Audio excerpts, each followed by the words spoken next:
Olá a todos, bem-vindos ao Bema Talks, a um espaço onde nós vamos compartilhar informações sobre benefícios e debater diversos temas relevantes com convidados ou com pessoas da própria Bematize.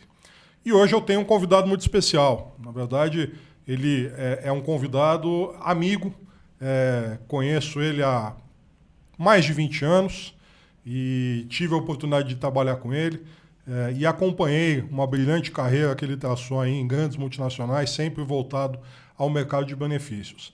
Temos aqui conosco Ricardo Santana. Muito bem-vindo, Ricardo. Muito obrigado, Ron, pelo convite. Prazer estar aqui com você, para te debater algumas ideias, né, sobre a área de benefícios, uma área super rica, que a gente já vem aí, como você disse, há mais de 20 anos, né, fazendo um pouco de história nesse mercado aí, né? É legal. Exatamente. Muito obrigado pelo convite. O prazer é nosso. Ricardo, já vou começar fazendo algumas perguntas. Nessa sua carreira, você já conversou com muitas empresas, você enfrentou muitos desafios, resolveu muitos problemas relacionados a benefícios com os clientes. Se você fosse elencar hoje o maior desafio dos RHs relacionado a benefícios, você elencaria qual situação? Ron, passaram-se vários anos e o problema que eu vejo assim muito eminente dentro dos clientes, né, um desafio grande dentro do RH, é uma permanente dor de cabeça ainda, são os custos com assistência médica. Uma loucura, né, o que acontece depois que o nosso José Serra mudou a legislação. Eu lembro que lá no passado era um processo muito mais tranquilo de você lidar, porque você tinha planos que tinham uma certa limitação, né? Então, tivemos um grande... necessário, na verdade, Exato. fazer alguma mudança, né? Tivemos um grande ganho social, mas a reboque disso vem a questão de preço, né? E desde então, a questão de preço é um tema, é uma pauta recorrente dentro do RH, né? Então, o RH ali passou a assumir um papel muito mais estratégico e a questão de custo passou a ser não somente de RH, mas também de outras empresas, né? Então, assim, é algo que realmente, até hoje, é algo muito, muito latente dentro dos RHs. Então, qualquer evento que você faça hoje e que envolva custos de assistência médica, não só aqui no Brasil, mas no mundo inteiro, né? Então, você tem acompanhado um pouco do que acontece aí no mundo, é realmente algo exponencial, né? E como é que o RH enfrenta isso? Quais são as ferramentas? O que pode ser feito para tentar controlar ou reduzir esses aumentos tão frequentes e tão elevados?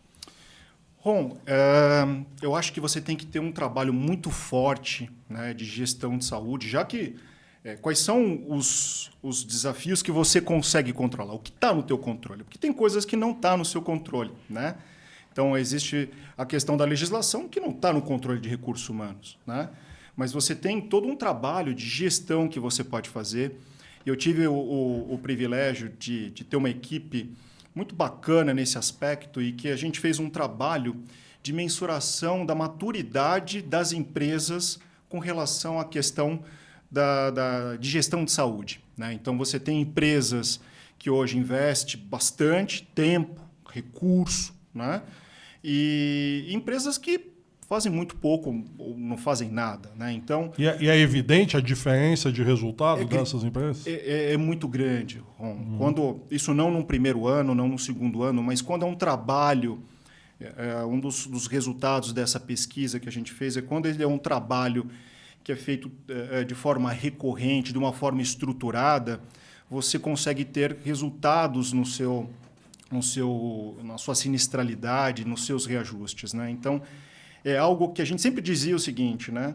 Para as empresas que não estão fazendo nada, dentro dessa maturidade, né, que aí vai numa escala, né, tinha um trabalho aqui feito de uma forma muito, muito bacana, muito estruturada, você vai ganhando essa maturidade de escala. Então, para quem não faz nada, começar a fazer alguma coisa, né?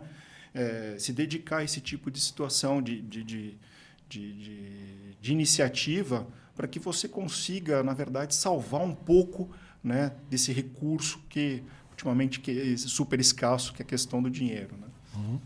Legal. Eu acabo me deparando com essa situação também todo dia com os nossos clientes, mas eu percebo o seguinte, que as ações de gestão de saúde, não dá para negar que elas trazem resultado. Mas, diante dos outros impactos que os custos de saúde têm, eu acho que os resultados são muito limitados. Então, você falou bem, né? Uma das coisas que não dá para controlar são impactos de legislação, né?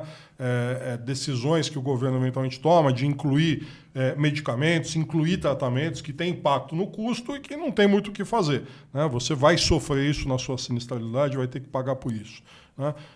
Tem outros impactos de mercado que a empresa também não consegue controlar, né? Que sejam, sei lá, inflação médica, seja limitação de recursos, enfim, tem uma série de situações que os planos de saúde sofrem em função de mercado. E aí, o único poder de ação que a empresa tem realmente acaba sendo a gestão de saúde. Mas quando a gente vê os impactos, né, eu vejo hoje, já é o segundo ano consecutivo que eu vejo reajustes acima de 20% no mercado, né? Lógico, tem exceções, empresas conseguem um pouco menos, um pouco mais, mas eu não vejo grandes diferenças. Eu não vejo, por exemplo, uma empresa que teve um trabalho de gestão de saúde muito intenso que consegue um reajuste zero, por exemplo, né? Você tem essa percepção ou não? É um conjunto de fatores, Ron. Então, você trouxe bem um tema aí super importante, que é a inflação médica, né? Uma coisa que a gente experimentou obviamente, existe uma questão contratual aí por trás, mas também, quando você chega de uma forma estruturada com a seguradora, e principalmente para contratos grandes, uma coisa que a gente teve uma experiência, que eu tive uma experiência super, super rica, é de calcular a inflação médica do próprio cliente, né? Uhum. Que muitas vezes pode estar descolada daquela inflação médica da carteira, né, que está sendo aplicado de uma forma generalizada. Então, você consegue trazer uma realidade do cliente, que muitas vezes pode ser extremamente favorável.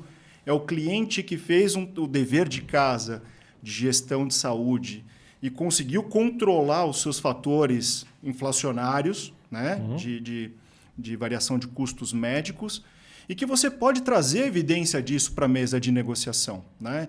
Então, quando você chega com isso de uma forma estruturada, é algo que, de fato, pode trazer um benefício muito grande na negociação, né? E uma coisa muito legal, assim, só para trazer um pouco, né, uma provocação aqui nossa, olha só como é que é perverso, né, esse ecossistema como um todo. Eu fiz um cálculo, né, imaginando que, de acordo com as pesquisas que eu vinha fazendo ao longo dos últimos anos, o plano de saúde, né, representava algo em torno de 13% da folha de pagamento. Pode ser um pouco menos, um pouco mais, depende do segmento, né, etc.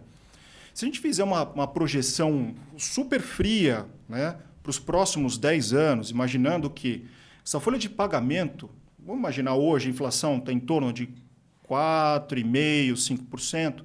Só que você vai ter ainda reajustes de salário das pessoas de forma espontânea. Vamos colocar 7%, aumentando todos os anos essa folha de pagamento. E o custo médico aumentando 15%, que é algo que é já, de uma certa forma, conservadora. Então, daqui a 10 anos, Ron, se eu tenho hoje um plano de saúde que representa 13% da folha de pagamento, né, ele vai chegar a 27% daqui a 10 anos, se não for feito nada, né? Então, assim, é algo que, por bem ou por mal, as empresas começam a se mexer. Então, é com a gestão de saúde, é com uma negociação estruturada, é com um processo de comunicação, né, também super estruturado. Então, é algo que... mudança de desenho também é algo que influencia muito. Então, se você pegar, né, 10 anos para trás, o que era coparticipação, na realidade de hoje, é algo totalmente diferente, né? Então, grande parte das empresas já vem adotando. E agora, com determinadas situações que aconteceram no mercado, né, como, por exemplo, fraude em reembolso, a gente já vê desenhos de plano mudando também de novo. Me fala um pouco mais disso, Ricardo. Você falou em 2 pontos que realmente a gente percebe grandes mudanças. Então, um, coparticipação, outro, fraude. Coparticipação, o que você vê de mudança de tempos atrás para cá? Como isso variou?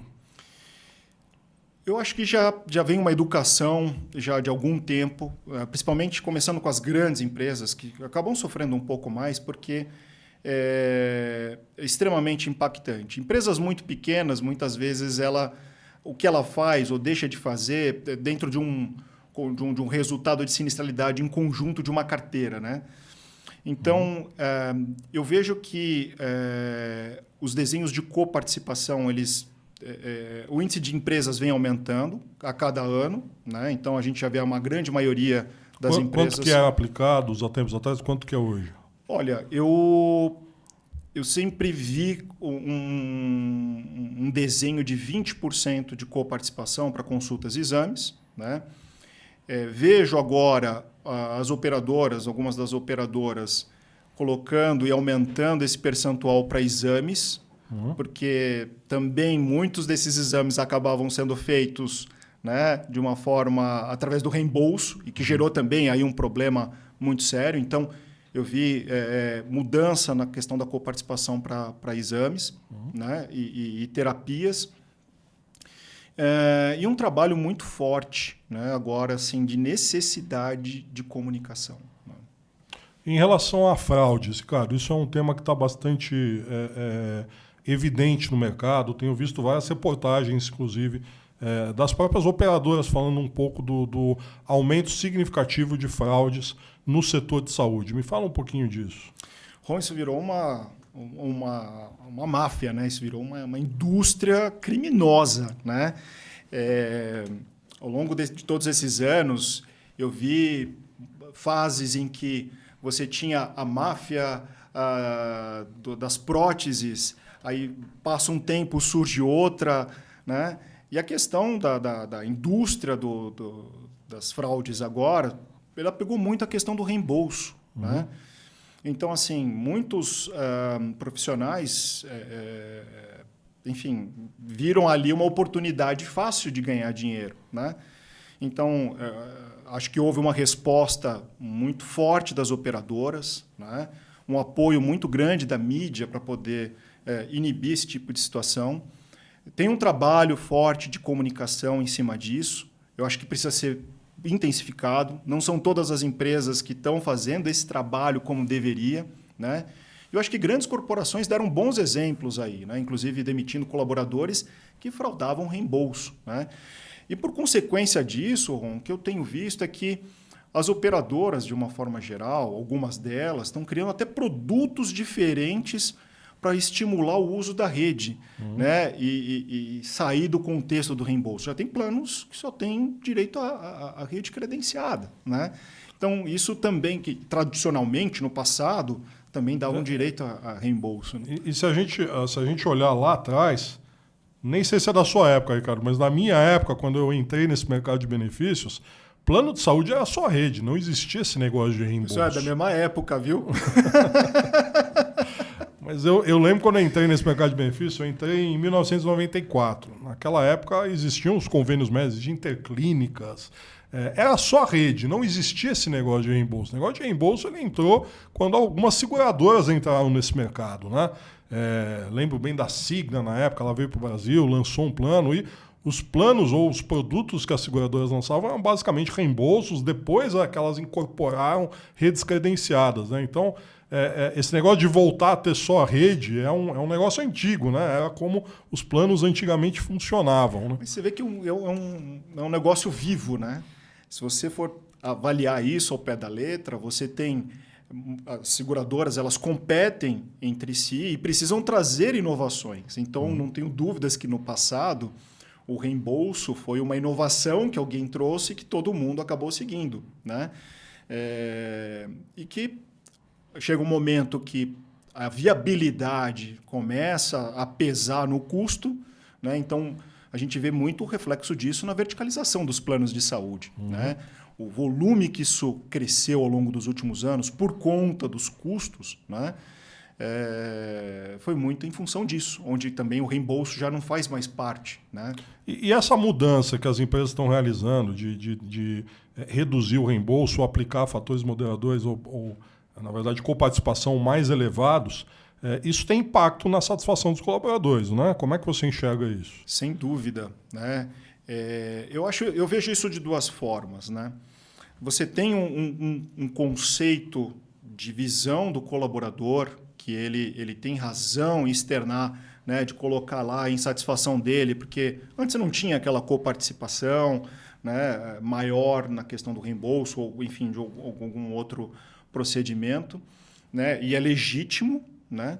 Mas, por um outro lado, você tem um trabalho que, de repente, não foi feito ou poderia ser feito de um jeito um pouco diferente, que é a questão da comunicação. Eu friso muito a questão da comunicação, porque muitas vezes eu participei de várias implementações de planos de saúde aqui no Brasil, em que muitas vezes você, para manter um plano de ponta, de um nome expressivo, com condições bacanas, você tem que colocar, né, uma coparticipação para trazer um pouco de viabilidade daquele programa. Só que isso não é explicado para o usuário, muitas vezes, da forma apropriada, da forma correta. Por que ele existe? Né? Então, eu vejo muitas vezes que essa insatisfação é pelo próprio desconhecimento do usuário, do funcionário, do porquê que tem aquilo lá. Né? Então, eu acho que tem um trabalho forte aqui de comunicação e eu acho que é uma coisa que pode ser combinada com o funcionário, né? Com o usuário final, que é você trabalhar a questão de como é que juntos a gente consegue trazer um equilíbrio e quando chegar a esse equilíbrio, o que a gente faz para tirar essa coparticipação, diminuir essa coparticipação. Então, tem que ser um processo muito... trazer os colaboradores para todo esse assunto, né, que muitas vezes fica na sala do RH. Legal, concordo com você. E eu abordei esse assunto numa outra conversa com o meu sócio Wanderson, que a gente está falando de benefícios flexíveis, onde talvez o benefício flexível possa ser uma ferramenta utilizada para apoiar a empresa nessas mudanças que ela é obrigada a fazer em função de custo. Então, simplesmente aplicar para os colaboradores uma coparticipação maior pode ter um impacto realmente muito negativo. Mas se você trouxer a flexibilidade, dando a opção para o colaborador de fato migrar para isso ou eventualmente permanecer no modelo atual, pagando mais caro, que é justamente a necessidade daquele plano, talvez você traga um nível de satisfação bem mais elevado do que simplesmente jogar a má notícia para todos os colaboradores. Estou 200% contigo, Ron. Porque assim, a questão de dar o poder de escolha para o colaborador e você ter uma arquitetura em que você olha o benefício e a viabilidade financeira, eu não tenho dúvidas que o benefício flexível pode ser um caminho que você tem que explorar. Né? Então, existe muitos boatos de, poxa, devo fazer, não devo fazer. Eu acho que todas as empresas deveriam fazer uma análise de viabilidade, né? Para entender o seu pacote e pontos como esse, né, que podem interferir na questão da gestão, né, dos custos como um todo. Não que o benefício flexível vai ser um efeito para reduzir custo, não, mas pode ser uma grande avenida para você trazer ferramentas para a viabilidade de um bom benefício. Né? Legal. Ricardo, mais uma pergunta. Eu lembro, há anos atrás, quando a gente trabalhava a questão de cotações de plano de saúde, a gente montava planilhas gigantescas. Verdade. Hoje as planilhas são pequenas, deve ter 5, 6 colunas no máximo, né? Basicamente porque acabaram as opções. Hoje, quando eu olho para operadoras verticalizadas, eu vejo basicamente duas como principais, né? Uma intermédica, uma Apvida intermédica, né? GNDI, e eu vejo a 1000, né? Quando eu olho para produtos seguradoras, nós temos, Sul América, Bradesco, Porto Seguro, Unimed Nacional. Na linha das mais sofisticadas, aí, com nicho mais nichadas, né? Temos a Almintia, a Care Plus, enfim. Cadê todas as opções? Né? Quando uma empresa vai atrás de opções de assistências médicas, tem poucas opções. Né? Muitas vezes, olhando para o perfil dela, ela tem 2, 3 opções no máximo. Né? Como é que você vê isso? O que aconteceu com o mercado e como isso impacta as opções que as empresas têm hoje para assistência médica? Ron, eu vejo assim, você tem o caminho da direita e o caminho da esquerda. Né? o caminho da direita, né?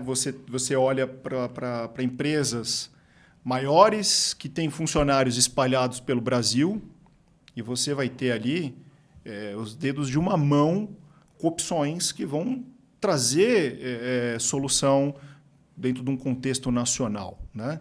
Então, é super restrito. No caminho da esquerda, você vê aquelas empresas, né, que estão num único lugar, pequenas, e que pode usar um recurso local.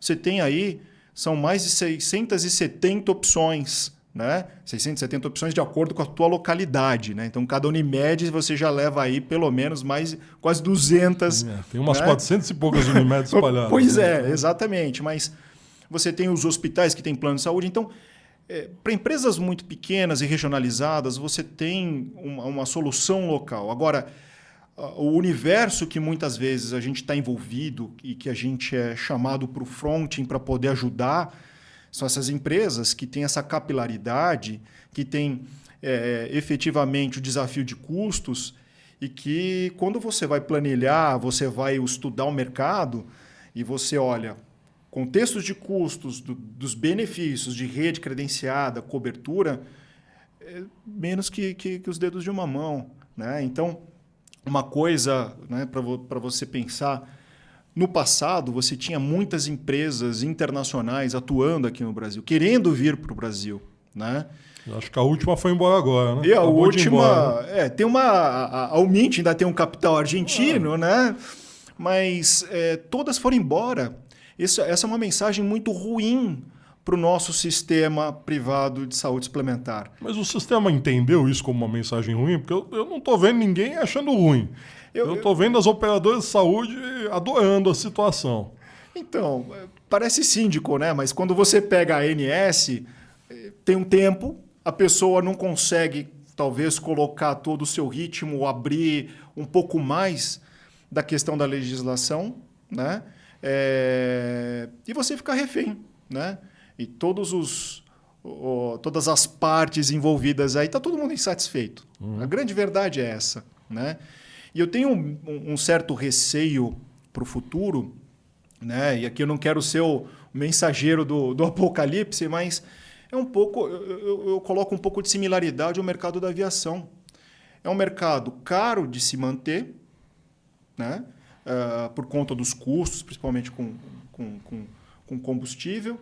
Você tem poucas empresas e você não tem uma perspectiva, baseado num cenário como esse, de diminuição de custos. Quando a gente traz isso para um cenário de saúde, e cada vez mais, a gente passou nos últimos 5 anos, 7 anos, uma consolidação surreal do mercado, né? De várias empresas comprando. A Amil comprou várias empresas, né? Assim como Sul-América, Sul-América, na verdade, a DASA. Enfim, todas essas empresas fizeram grandes consolidações e as suas opções acabam diminuindo. Para as pessoas que hoje em dia, né, querem montar o seu negócio, né, querem investir no Brasil, uma grande empresa quer investir no Brasil, quando ela pegar um estudo de mercado, Ron, não vai ser a mesma coisa que a gente tinha há 15 anos atrás. Vai ser comparativo de 3 empresas com custos elevados e torcer para que tudo dê certo, né? Então, eu acho que tem todo um trabalho por trás disso, mas é algo que assusta. Eu concordo. Eu tenho uma visão disso. Você colocou que houve essa consolidação no mercado e o nosso querido José Serra, quando ele lançou essa legislação de planos de saúde, eu acho que houve uma grande vantagem do ponto de vista social, realmente, mas do ponto de vista técnico acabaram inviabilizando um pouco o negócio. Quando eu olho, e eu entendo as empresas multinacionais, quando você olha para um produto de saúde, que é um produto de risco, né? Qualquer produto de risco tem que ter uma análise e um cálculo atuarial por trás, né? E quando você precifica um risco, né, ele tem que ter limite. Como é que você vai precificar um negócio sem limite? Isso não existe, né? Do ponto de vista matemático, não tem dúvida, como. Né? Sem dúvida. Então, quando você... E é comum você ver em qualquer plano global, qualquer plano de saúde em muitos países, não são em todos, muitos países, você tem uma limitação global, né? Então, nós cobrimos a sua assistência médica até 5 milhões de dólares. São valores expressivos. Um tratamento chega a 5 milhões de dólares, assim, duvido, né? Eventualmente pode chegar, Exato. mas o fato é que existe um limite que foi calculado, né? Quando a gente traz a segurança, né? Para quem está... a conta fecha. A conta fecha. Custa tanto por causa disso. Está aqui a memória de cálculo desse custo com base nas estatísticas e assim por diante. Quando você vem para o Brasil, quando o atuário lê a legislação, as regras do negócio, a primeira coisa que ele bate o olho é nisso. Não pode ter limite. E ele precifica pelo pior cenário. Ele não tem como precificar. Né? Do ponto de vista matemático, né? Como é que você precifica um negócio que não tem limite? Né? Não é precificável, né? E aí a gente vem para a questão de que no Brasil as coisas são diferentes. Dá para precificar? Obviamente dá, porque tem muita gente que fez e fez bem feito, né? Mas quando você vê um americano, um europeu olhando para isso, né, com modelos de assistência médica muito diferentes do nosso, eles realmente têm medo disso, né? E acho que o resultado está aí. Poucas empresas entraram, as que entraram não se deram bem. A última aqui saiu há pouco tempo, foi a United Health. E realmente elas não conseguem se manter aqui no país. Então, estamos sujeitos a ter o serviço apenas das empresas locais, que têm feito um bom trabalho. Agora, essa questão de poucas opções, eu acho que é muito preocupante, muito ruim para o mercado, porque perde a competitividade, né? A gente acaba estando na mão de poucas empresas. Eu tenho uma preocupação grande em relação a projeção de custos desses negócios, porque existe muita concentração hoje no mercado. Vamos pegar o exemplo de laboratórios. Quando eu olho para laboratórios nas grandes capitais, tem muito laboratório espalhado pelo Brasil. O Brasil é um país muito grande. Mas quando a gente pega aonde está o mercado de planos de saúde privados, eles basicamente estão concentrados nas grandes capitais, né? E a concentração de opções de serviços médicos, né, nesses locais são muito concentrados. Então, vamos pegar exemplo de laboratórios, né? A Rede DASA detém a grande maioria dos laboratórios no Brasil. Você tem poucas exceções que não pertencem à Rede DASA. E muitas vezes a mesma cozinha com diferentes frentes e custos diferentes, né? Pois é. A Rede DOR agora, eu estava lendo outro dia, a Rede DOR tem 70 hospitais. Né? É muito hospital que está na mão deles. Né? A Mil tem uma concentração grande de hospitais. E quando você olha o ranking aí de opções de operadoras, você tem... acho que a GNDI, em conjunto com a Apivida, é disparada maior, tem algo em torno de 9 milhões. Em segundo lugar, o Bradesco, depois a Mil e a Sul América com 30% a menos que o Bradesco. Né? Mas, basicamente, o mercado está na mão delas, né? De poucas operadoras e de poucas opções de serviços. Né? Então, fico imaginando qual é o poder de negociação que as empresas têm diante de um cenário desse. Porque... é uma cadeia, né? A DASA determina que tem um reajuste que vai ser aplicado para o mercado de 20%. Que poder de negociação que uma operadora tem hoje para negociar com a DASA? Eu não tenho a condição de dizer, DASA, não quero mais, não vou mais oferecer os seus laboratórios para os meus clientes. Não tem como. Não tem laboratório suficiente para... É inviável. E a mesma coisa, a empresa, que é o usuário final, vai negociar com uma Rede DOR. Rede DOR, não aceito mais, não quero mais Rede DOR. Como que você vai abrir mão dos hospitais da Rede DOR hoje, numa cidade como São Paulo, Rio de Janeiro? A gente teve a questão da Mil, né, algum tempo atrás, com a Rede DOR. Isso, você viu o impacto que isso trouxe para o mercado? Aí, né? Né?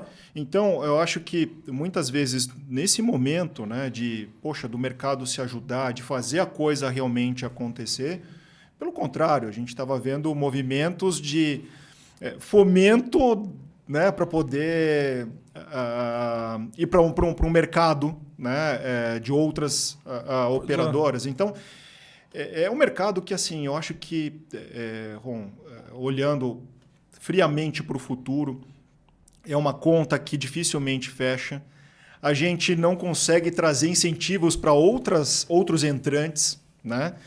Eu acho que tudo isso tem uma camada importante de legislação, né? Porque eu acho que quem tem plano de saúde não poderia ter corretora de seguros e não poderia ter hospitais e laboratórios. Eu acho que cada um deveria ser um ator dentro desse processo como um todo, de forma a trazer um pouco dessa competitividade de poder colocar ou tirar, né, um desses atores para poder viabilizar o benefício, né? E mais que isso, olhar para todo esse cenário que é fomento de custos, né? Como é que o governo consegue ajudar, né? Não sei se você se recorda, algum tempo atrás, houve a questão do plano de previdência para financiar os planos de saúde no futuro, né? O Prev-Saúde. Isso, né? Perfeito. Quanto isso, né, subiu, mas nunca aconteceu. Nunca né? saiu do papel. Então é algo que a gente deveria trazer para a mesa de novo, olhar quem são os atores, porque eu vejo que vai ser um movimento em que a área de recursos humanos, mais uma vez, vai estar lá sofrendo pra caramba, né, para poder trazer um equilíbrio. Né? E são coisas que, de novo, está no seu controle, coisas que não estão no seu controle. E diante de toda essa loucura do mercado de saúde, Ricardo, como é que está a saúde mental? Fala um pouquinho desse tema, que também é um tema que tem surgido enfim, o mercado busca alternativas para apoiar os colaboradores em relação à saúde mental. Bom, sempre se falou em saúde mental, né? Mas depois da pandemia, acho que foi uma bomba que caiu, né, no nosso mercado. Eu acho que a gente, de uma certa forma, tinha algum nível de atendimento pelos planos médicos, mas é algo que realmente assim, veio para a mesa, né, para uma discussão. A gente fez um trabalho, né, e foi muito bacana de acompanhar, que a gente conseguiu categorizar, né, as empresas sobre um contexto também de saúde mental. Né? Então, como é que a gente, de alguma forma, conseguia identificar os problemas que cada empresa tem e que pode ser dos mais variados. Né? E eu vejo um trabalho muito forte na questão preventiva, né? Para depois vir um trabalho, né, corretivo, né, de atuação mais para remediar. Né? Eu vi muito, Ron, trabalhos em que muitas empresas elas investem em palestras, elas investem em uma série de coisas, assim, só que o problema muitas vezes está na liderança. E ela não acordou ainda que precisa olhar para qual que é o problema que está gerando, né, esse tipo de situação. Para depois vir com esse remédio, né, de uma forma... Cada empresa tem o seu problema e é diferente. Né? Então, como é que a gente traz ações específicas? Vou dividir com você um caso específico, né, que eu vi muito, e é muito do perfil, né, da Bematiz em termos de clientes, que era uma empresa de jovens, de tecnologia, que trabalham com um modelo de squads. Né? Então, é um grupo que se junta para entregar um projeto. Né, essa nova geração, né, e todos eles muito unidos. O que eu notei é que, assim, era muito comum quando um membro do squad, né, ele ficava doente por conta, né, de saúde mental, né, ele tinha uma depressão profunda, os outros também ficavam doentes, Ron. Então, quer dizer, hoje eu vejo... A doença é contagiosa, então. É quase que contagiosa, mas é uma coisa que, né, vai contaminando o ambiente da empresa. Então, eu penso que é um trabalho que as empresas estão, aos poucos, né, trabalhando para identificar qual que é o seu modelo, o que tem gerado exatamente esse problema, né? E muitas delas estão tendo sucesso com isso. Né? Então, tem muitas ferramentas hoje no mercado, mas existe uma grande gama de empresas que não faz esse diagnóstico de uma forma precisa. O que acontece é, vamos fazer palestra, e muitas vezes não é isso que vai resolver o problema. Né? mas é algo que de fato faz parte do nosso dia a dia. Né? Legal. E, cara, deixa eu te perguntar. Você sabe que a Bematize é líder de mercado hoje em implantação e administração de programas flexíveis. Eu sei que você teve experiência onde você trabalhou em implantar e administrar um programa flexível. Me fala um pouquinho disso. Como é que foi na sua empresa esse processo primeiro da decisão de implantar um programa flexível e como é que foi o processo de implantação e administração disso? Me fala um pouquinho dos resultados desse trabalho.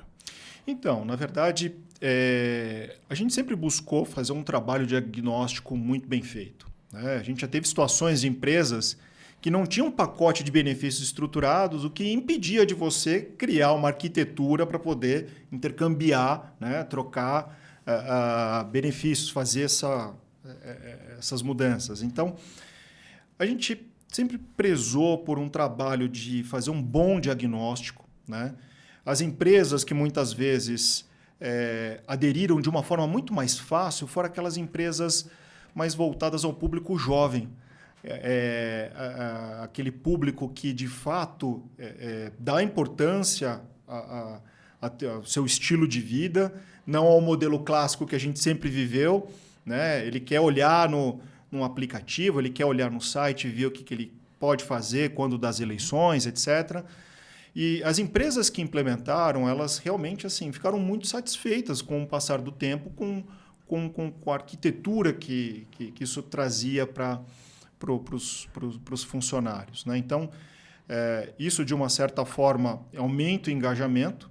Uma coisa que a gente, em algumas situações, nós aplicamos foi um trabalho de engajamento de benefícios, né? Ou seja, mapear os benefícios atuais, mapear os benefícios desejados e deixar o colaborador trazer exatamente o que é a prioridade dele. O que mais existe hoje, muitas vezes, é uma situação em que a empresa investe um dinheiro absurdo, um caminhão de dinheiro, em vários benefícios que o funcionário sequer dá valor. Né? Então, esse reposicionamento, né, usando a ferramenta de benefícios flexíveis, torna muito mais viável. E você consegue, dentro, como se você tivesse um lápis, uma caixa de lápis de 12 cores, né? Com benefícios flexíveis, você consegue, com o mesmo recurso, tornar uma caixa de 36 cores. Porque você, na verdade, vai usar para intercambiar benefícios.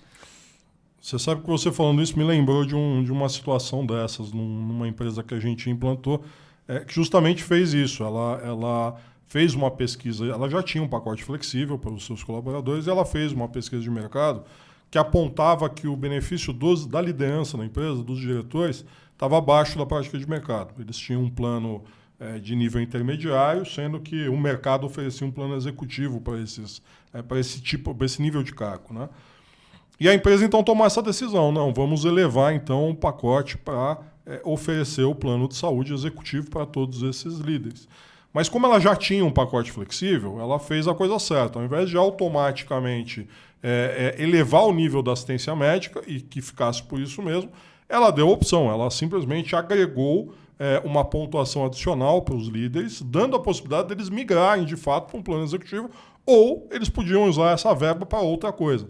E aí é o resultado, 50% dos executivos migraram para um plano mais alto. Os outros 50% permaneceram, eles estavam super satisfeitos com o plano que eles tinham e ficaram mais satisfeitos ainda em poder utilizar essa verba para complementar outros benefícios. Que muito possivelmente poderia ter uma esposa que tenha um plano executivo. Pois é. Né? Então você vê, a empresa fez um investimento adicional, se ela tivesse feito direto um plano de saúde, ela teria 50% a menos satisfação, digamos assim, desses colaboradores com esse investimento que ela fez. E não é um movimento, né? Quando você faz isso diretamente com a operadora de saúde, por exemplo, não é algo que você consegue ficar mudando. Não vou fazer downgrades depois. Sim, pois é. E o plano de benefícios flexíveis, né? O programa de benefícios flexíveis te dá essa abertura. Obviamente, tomando todos os cuidados de fazer as devidas travas, né? Sem dúvida.